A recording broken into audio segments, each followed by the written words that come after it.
Anthony, tell us about your experience when you first met Ben Carson. My experience was I my whole life has been lost. So Ben Carson neurosurgery side was on the east side, and he just came out of surgery in scrubs. He had this little cap on, and internal medicine was on the west side, and and when I got into Hopkins, I felt I never belonged there. I was surrounded by brilliant people. Every day I told my wife I wanted to quit. Every day I would tell my wife I wanted to transfer. Every day I said, this is my last day.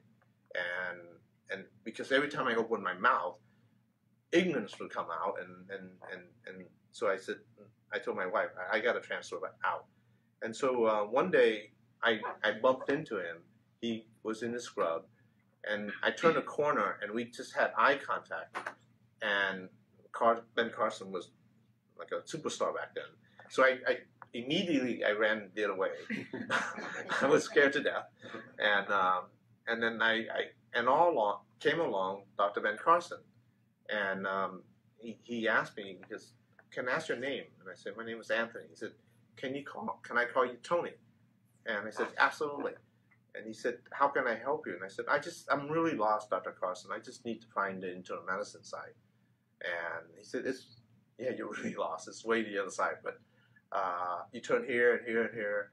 Then he looked at me and said, I'm okay, I can get there. And he looked at me and he said, I want to walk with you. And I said, you just got out of surgery and I'm fine. He said, no, I want to walk with you. And I need to walk anyway. I want to walk with you. I'll go to the internal medicine side with you.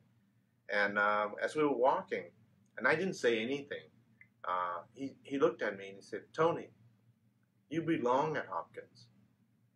God put you here for a reason. And whatever it is that you're thinking, don't think like that. You don't think like that. And make a promise to me that you will not quit or you will not transfer back to UCLA, and you will stay here and you finish at Hopkins.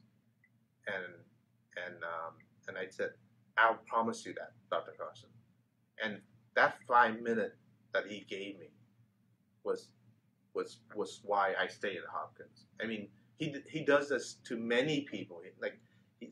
He opened doors for nurses and stuff like that. He's touched so many lives in a little way that he probably don't remember it, but the person who he helped will remember it for the rest of his life, and that was me.